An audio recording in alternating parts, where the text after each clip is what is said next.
Montana Territory, November 1886. The most experienced rancher in Choteau County stood outside a half-dug pit and shook his head. "That's the most dangerous waste of time I've seen in 30 years, he said, loud enough for everyone to hear. The man with the shovel didn't look up. What the rancher was calling dangerous would soon become the most copied survival structure in 3 counties. What he was calling wasteful would save families when the longest blizzard in recorded history buried the territory under snow and ice for 24 straight days. Today, you'll understand why the worst idea became the solution that changed how an entire region stored food through winter. You'll see the engineering principle that kept one family fed while their neighbors starved. And you'll learn the exact measurements that made it work.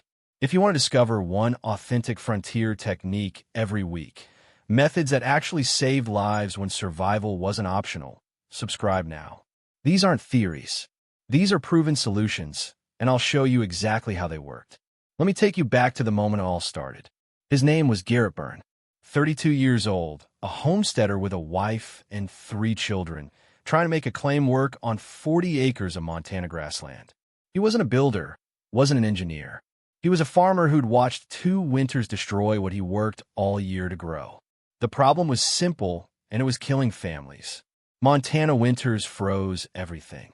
Root cellars, the standard storage method across the territory, worked fine in Ohio, acceptable in Nebraska, but in Montana they failed.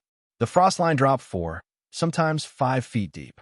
Cellars dug 3 feet down froze solid by January. Potatoes turned to mush. Carrots became ice blocks. Stored meat went bad or froze so hard you needed an axe to cut it. And when the big snows came, you couldn't reach the cellar at all. Garrett had lost 60% of his family's food 2 winters in a row. His neighbors lost more. Some families made it through on dried beans and little else. One family, the Colemans 3 miles west, had buried a child that spring. Pneumonia, but hunger made it worse. This system everyone trusted wasn't working. But everyone kept using it because that's what you did. That's what their fathers did. That's what the experienced men said to do. Garrett decided to try something else. It started with a question. What if you went deeper? What if you used the earth itself as insulation, not just as a hole in the ground? What if you controlled the air, the water, the access? What if you built it like a living structure instead of just a pit? He didn't have the answers yet, but he had a shovel, and he had time before the first snow. By mid-September, he was digging. The pit went down 8 feet, twice the depth of any root cellar in the county. His neighbors started noticing. A few stopped by, curious. Most just stared and whispered, wasting his time. Ground's gonna collapse on him. Fool's gonna drown in his own hole come spring melt. Garrett kept digging. He lined the walls with stone, fitted tight, angled to shed water. He built a drainage channel at the base that ran 30 feet downhill, away from the structure. He framed a double roof system, 1 layer of timber and sod, an air gap, then another layer of sod and stone. And then he did something nobody understood. He built a tunnel, not a ladder, not stairs, a sloped tunnel 4 feet high, angled gently down from the surface. He lined it with timber, reinforced the ceiling, and covered the whole thing with 3 feet of packed earth and sod. People thought he'd lost his mind. The design made no sense until you understood heat. A standard root cellar relied on shallow earth to stay cool in summer and hopefully avoid freezing in winter. But in Montana, hopefully wasn't good enough. The frost line went deeper than most cellars. Once the ground froze, your food froze. End of story. Garrett's underground pantry worked differently. At 8 feet deep, the structure sat below the frost line. The earth at that depth held a stable temperature, around 45 to 50 degrees Fahrenheit, even in the coldest months. The ground itself became a thermal battery, absorbing summer heat and releasing it slowly through winter. But depth alone wasn't enough. Ventilation was the key most people missed. Garrett installed 2 ventilation shafts, 1 at each end of the pantry. The intake shaft pulled cold air from outside, but entered through a baffle system that slowed the airflow and prevented direct freezing drafts. The exhaust shaft rose 8 feet above ground, creating natural convection. Warm, Moist air from stored vegetables rose and escaped. Cold air sank and circulated slowly. The result? Constant air movement. No stagnant moisture. No mold. No rot. The stone walls weren't just for structure. They were for thermal mass. Stone absorbs temperature slowly and releases it slowly. In a space surrounded by 50-degree earth, the stone walls held that temperature steady. Even when surface temperatures dropped to 20 below zero, the pantry stayed above freezing. The tunnel solved the access problem. Snow could pile 6 feet deep on the surface, and Garrett could still walk down into his pantry. No digging, no chopping ice, just a sloped, covered path that stayed clear because it was protected and angled for drainage. But this is exactly what made people angry. The county's most respected agricultural advisor, a man named Chester Milford, came out to see it in early October. Milford had been farming in Montana for 18 years. He'd advised territorial committees on crop rotation, irrigation, herd management. People listened when he talked. He stood at the edge of Garrett's tunnel entrance and frowned. "You've got 3 problems here," Milford said. "First, that depth. You go down 8 feet, you're asking for a collapse. One wet spring, that whole thing caves in and buries your food, or buries you." Garrett started to respond, but Milford kept going. "Second, your ventilation system. You're pulling cold air directly into the space. That'll freeze everything faster than a shallow cellar. You're doing the opposite of what works." Third, Milford said, the cost, the time, the labor. You could have dug 3 proper cellars in the time you spend on this experiment. And when it fails, and it will fail, you'll have nothing. Other men nodded. A few muttered agreement. Garrett asked one question. "Have you measured the temperature in a standard cellar during January?" Milford didn't answer. "I have," Garrett said. "It drops below freezing. Every time. That's not a theory. That's what happens." "Then you insulate better," Milford shot back. "You don't dig yourself into a grave." The conversation ended there. Word spread quickly. Garrett Byrne was stubborn. Garrett Byrne thought he knew better than men with decades of experience. Garrett Byrne was going to learn the hard way. His wife, Sarah, asked him one night if he was sure. He wasn't, but he was tired of losing food, tired of watching his children eat less each winter, tired of doing the same thing and expecting it to work. "We'll know soon enough," he said. Winter was coming. By late October, Garrett's pantry was finished. Shelves lined both walls, slotted wood, elevated 6 inches off the stone floor for airflow, bins for root vegetables, hooks for cured meat, crocks for preserved goods. Everything organized, everything accessible. He moved the harvest in: potatoes, carrots, turnips, beets, cabbages, onions, squash, salted pork, smoked venison, rendered lard in sealed containers, dried beans and grains in wooden barrels. It was the best harvest his family had ever stored. And if the pantry failed, it would be the worst loss they'd ever suffered. The criticism grew sharper. At the Sunday gathering in town, Chester Milford made his opinion clear, not just to Garrett, but to everyone. "I've seen men try clever solutions before," Milford said, standing near the church steps where a dozen families could hear. "They waste time reinventing what already works."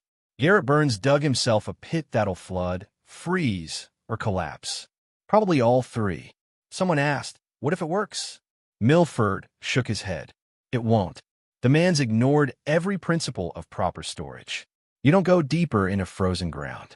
You insulate above ground. That's basic knowledge. A rancher named Howell added his voice. "I respect a man trying to improve his situation, but there's a reason we do things the way we do. That tunnel of his? That's a death trap. One cave in, and he's got no warning.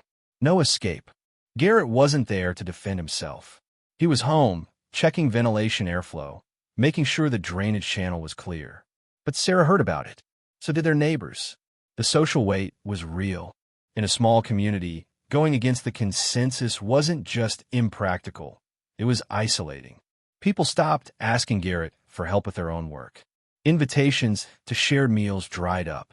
A few families still spoke to them, but the general sentiment was clear. He's made his choice. Let him live with it.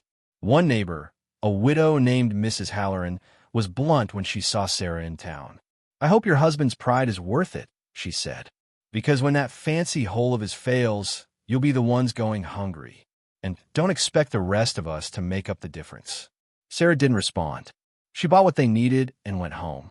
That night, she asked Garrett again, "Are you certain?" He looked at her.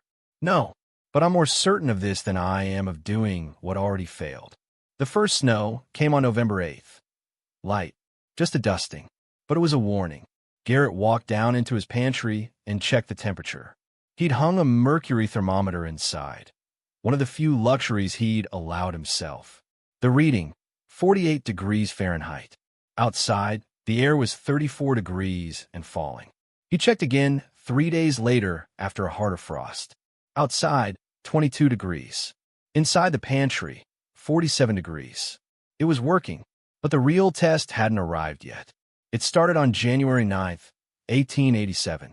A cold front swept down from Canada, fast, brutal, and relentless. The temperature dropped from 15 degrees to 8 below zero in less than 6 hours. Then it kept falling. By nightfall, it was 20 below.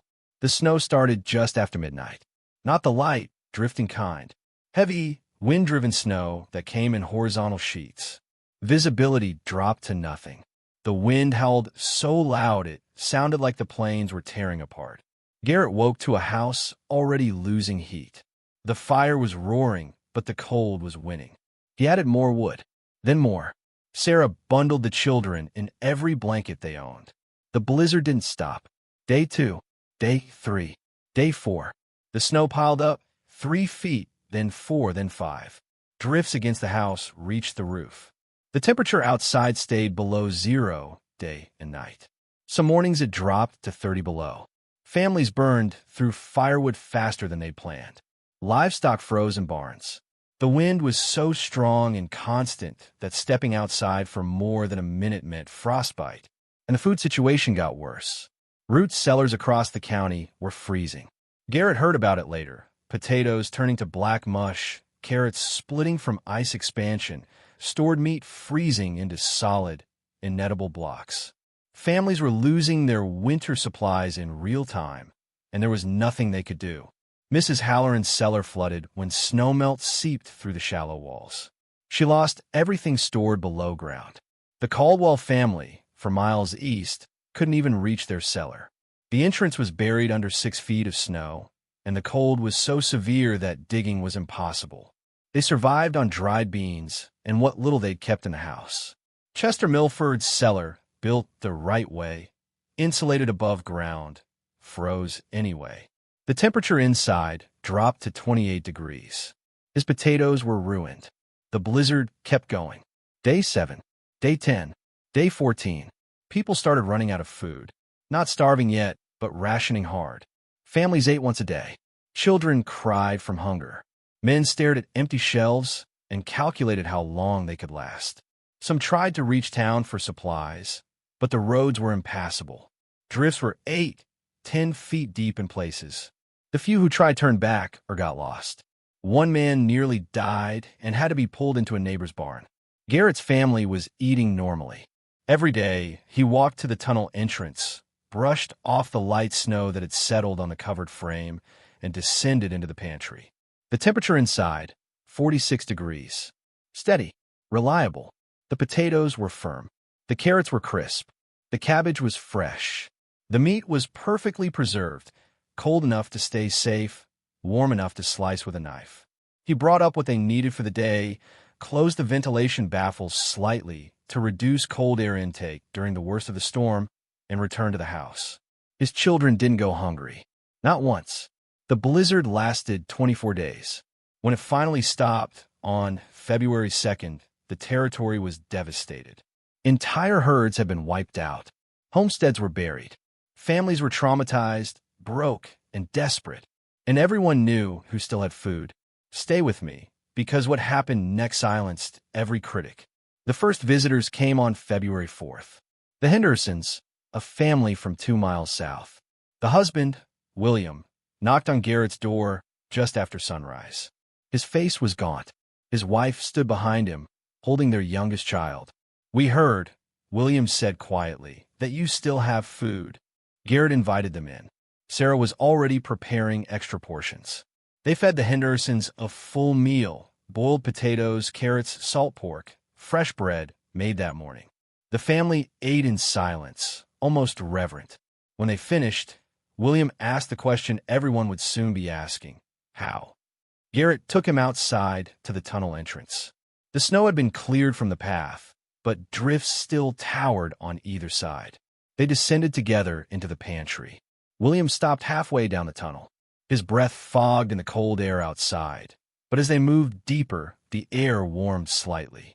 By the time they reached the main chamber, the temperature was noticeably different. Garrett showed him the thermometer, 46 degrees Fahrenheit. Outside at that moment, it was 12 degrees. William walked along the shelves. Bins of potatoes, firm, no rot, no freezing damage. Carrots still crisp. Turnips solid. Cabbages intact. Preserved meat hanging from hooks, perfectly cured. Crocks of lard, sealed and stable. Barrels of dried goods, untouched by moisture. "You didn't lose anything," William said. "It wasn't a question." "Not one potato," Garrett confirmed. William was quiet for a moment. "Then, we lost everything. Our cellar froze in the first week. Everything we stored turned to mush or ice. We've been eating dried beans and whatever we had in the house. That ran out 3 days ago." He looked at Garrett. "How did you know this would work?" "I didn't," Garrett said honestly, "but I knew the old way was failing. So I went deeper. Used the earth itself for insulation. Controlled the airflow. Built it so I could access it no matter what happened above ground." Word spread fast. By mid-February, people were comparing numbers. Garrett's family, 0 food loss over 24 days. Full access to their pantry every single day of the blizzard. No frozen vegetables. No spoil meat. No rationing. The Caldwell family, using a standard 3-foot root cellar. Estimated 70% food loss. Cellar inaccessible for 18 days due to snow burial. Potatoes frozen and ruined. Stored carrots split from ice expansion. Family survived on dried beans and bread. Mrs. Halloran, cellar flooded from snowmelt seepage. Total loss. Everything stored below ground was destroyed. She was dependent on neighbors for survival. Chester Milford's above-ground insulated cellar. Approximately 60% loss.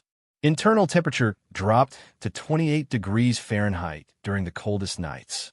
Root vegetables froze despite straw insulation. Preserved meat remained edible but partially freezer-burned. The Howell Ranch, standard cellar with reinforced walls. Estimated 65% loss. Similar freezing issues. Inaccessible during peak snow accumulation. The pattern was undeniable. Families using traditional storage methods lost between 60% and 80% of their winter food supplies. Many lost everything, and even those who didn't lose their food couldn't reach it when they needed it most. Garrett Byrne lost nothing, and he accessed his pantry every single day.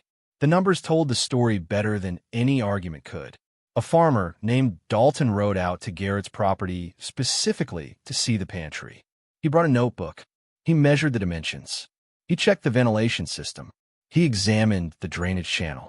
He asked about construction time, material costs, and maintenance. "The depth makes the difference," Garrett explained. 8 feet down, you're below the frost line. The ground at that depth stays between 45 and 50 degrees all winter. The earth becomes your insulation. "What about the ventilation?" Dalton asked. Milford said it would freeze everything. He was wrong.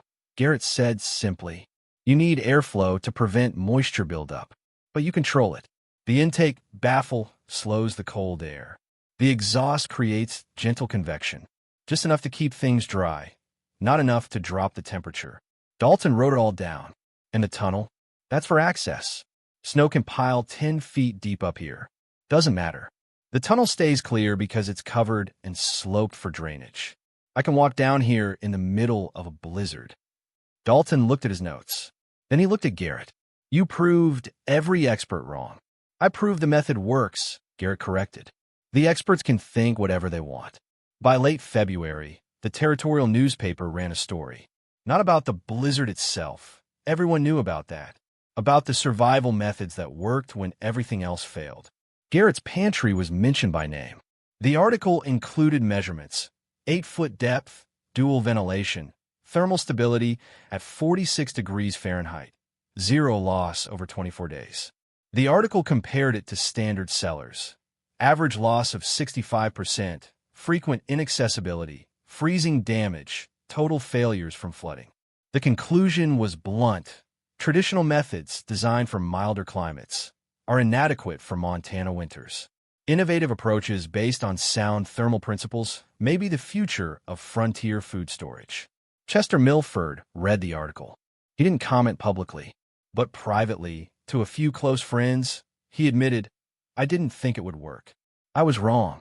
Spring came late in 1887. When the snow finally melted and people could move freely again, the conversation started in earnest. Men who had criticized Garrett's pantry were now asking detailed questions. How deep? What kind of stone? How did you reinforce the tunnel? What about drainage? Garrett answered them all. He didn't gloat. He didn't remind anyone of what they'd said. He just explained the engineering. The principle is simple, he told a group of neighbors gathered at his property in early April. The Earth is a thermal battery. At depth, it holds a stable temperature year-round. You use that stability. You protect the space from external temperature swings. You control moisture with ventilation. And you build access that works in any weather. One man asked, "Why didn't anyone do this before?" Garrett shrugged. "Maybe they did, somewhere. I don't know. I just knew the shallow cellars weren't working, and I had to try something different." By fall of 1887, the change was visible across the region. Families who had survived the blizzard on ration beans were now digging deeper storage structures. Not all of them were exact copies of Garrett's design. Some modified it for their terrain, their materials, their specific needs, but the core principles were the same. Go deeper. Use thermal mass. Control ventilation. Build reliable access. A homesteader named Pruitt built an 8-foot pantry with a stone-lined tunnel on his claim near the Missouri River. A rancher named Ketchum dug a 10-foot structure with double ventilation shafts and a drainage system that fed into a nearby creek. The widow, Mrs. Halloran, who had lost everything, hired help to construct a 7-foot pantry with reinforced timber walls and a sloped entrance covered by a sod roof. By the time the first snow fell in November 1887, 23 underground pantries had been recorded across Choteau, Fergus, and Meagher counties. The Territorial Agricultural Office took notice. An official visited Garrett's property to document the design. Measurements were recorded. Diagrams were sketched. The information was distributed to extension agents across Montana Territory. Chester Milford, the man who had publicly called the project dangerous and wasteful, was quietly building his own version on his property by October. He never apologized to Garrett directly, but one evening he stopped by with a bottle of whiskey. They sat on Garrett's porch and drank without talking much. Finally, Milford said, "You did good work." Garrett nodded. "Appreciate that." That was all, but it was enough. The shift in perception was complete. What had been crazy was now considered smart. What had been wasteful was now recognized as essential. The man who had been mocked was now being consulted. But Garrett didn't see himself as a visionary. He saw himself as a farmer who got tired of watching his children go hungry.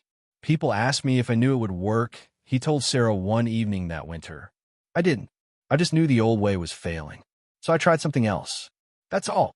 And it worked," Sarah said. "It worked," he agreed. "But not because I'm smarter than anyone. Because I was willing to test it. And because the physics made sense." That's the real lesson. Not that Garrett Byrne was a genius. Not that traditional knowledge is always wrong. But that when a method stops working, clinging to it out of tradition or pride doesn't make it work better. The frontier didn't reward stubbornness for its own sake. It rewarded adaptation. It rewarded testing. It rewarded men and women who looked at a failing system and asked, what if we did it differently? Garrett's underground pantry wasn't ancient wisdom rediscovered. It was practical engineering applied to a specific problem. And it worked because it was based on something real: the thermal stability of deep earth, the necessity of controlled ventilation, the value of reliable access. By 1890, underground pantries were standard across much of Montana territory.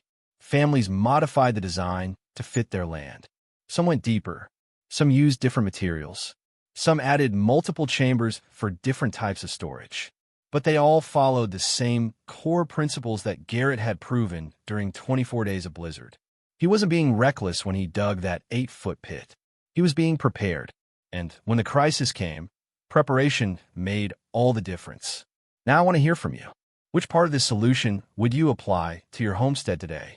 The depth for thermal stability? The ventilation system? The protected tunnel access?